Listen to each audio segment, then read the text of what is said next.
తరువాతి ప్రశ్న జగదీష్ చంద్రబోస్ గారు ఇలాంటి వాళ్ళ పుస్తకాలు చదివి సైన్స్ బాగా చదివి దాని మించి క్వశ్చన్ అడుగుతున్నట్టున్నారు. అయ్యా గురువుగారు, ఆ రాత్రిళ్ళు పక్షులు నేల మీదకి దిగవు కదా, దిగవని ప్రసిద్ధి. మా ఇంట్లో పావురాలు ఇలాంటివి కూడా చటుక్కుని పైనుంచి బాల్కనీలో పడిపోతే మళ్ళీ బాల్కనీకి ఎగరవు పొద్దుడు దాకాను, అక్కడే కథ వణుకుతూ కూర్చుంటాయి. కారణం ఏమిటండి? చాలా మంచి ప్రశ్న.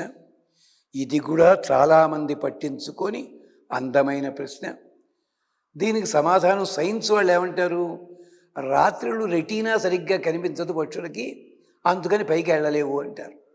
సరే, కానీ దీనికి అందమైన సమాధానం యజుర్వేదం చెప్పింది, ఋగ్వేదంలో సూచన ఉంది, ఉపనిషత్తులో కూడా ఉంది, ఐతరేయ ఉపనిషత్తు ఇలాంటి వాటిల్లో.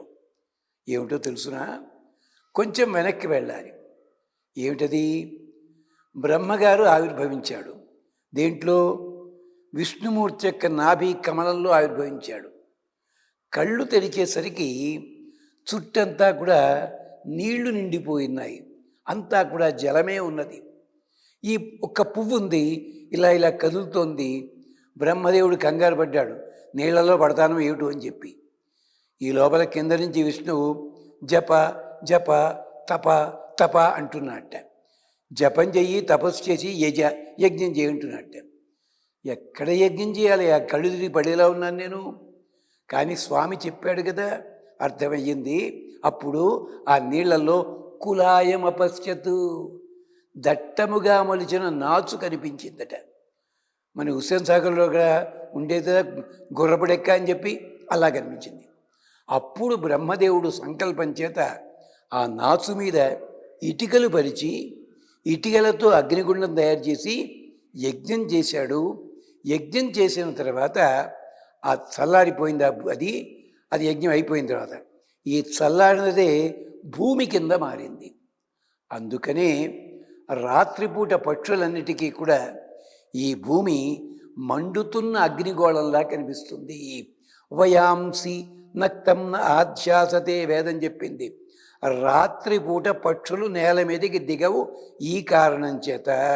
ఎప్పుడు సాయంకాలం 7 ఆ ప్రాంతాల్లో పూర్తిగా చీకటి వస్తుంది. ఆ టైం లోపలే పక్షులన్నీ గూటికి చేరిపోతాయి, కిందకి దిగవు. మళ్ళీ ఎప్పుడు లేస్తాయండి? సూర్యోదయం అవుతూ ఉండగా లేస్తాయి ఇవి.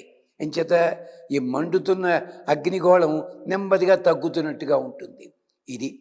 దీన్నే పాల్కురికి సోమనాథుడు చాలా బాగా వర్ణించాడు. మనమైతే పొద్దున్న లేద్దాం అనుకుని అలారం పెట్టుకుని నెత్తి మీద కొట్టి 9ంటికి లేస్తాం.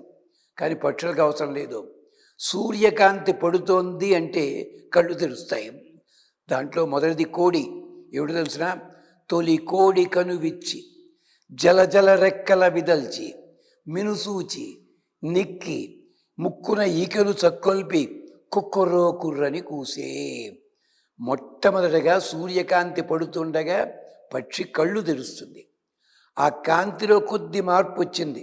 ఎర్రటి రంగు కాంతి కాస్త తెల్లగా మారుతోంది.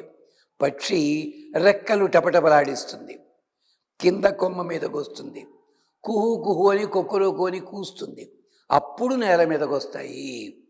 ఇది జగదీష్ చంద్రబోస్ గారు కూడా ఈ వివరణ ఇచ్చారు, కానీ వేదంతో మాత్రం ఇవ్వలేదు ఆయన. ఇది అంటే మన కంటికి కనిపించే ప్రతి దానికి మూలము వేదంలో దొరుకుతుంది. చూడగలగాలి. ఇది వేద పండితులు చెప్తే చాలా బాగుంటుంది. వాళ్ళు ఏం చేస్తున్నారు? వేదం చదువుతున్నారు, స్వరంతో చదువుతున్నారు. దాన్ని ఎవడు పడితే వాడు చెప్పకూడదు కదా మేము అంటున్నారు. నిజమే, వేదం చెప్పకండి, వేదంలో ఉన్న రహస్యాలు ఉంటాయి, అవి చెప్పండి. అందుకనే అన్నిటికంటే ఆఖరిని పడుకుని నిద్రపోయేది కాకి, అన్నిటికంటే మొదటిగా మెడుగు తెచ్చుకునేది కోడి. ఇది తెలుగులో సామెత ఉంది, కాకితో పడుకుని కోడితో లేస్తాడని. దీనికి సంబంధించి ఇంకా చాలా వివరాలు ఉన్నాయి. ప్రస్తుతానికి ఇవి చాలు. స్వస్తి.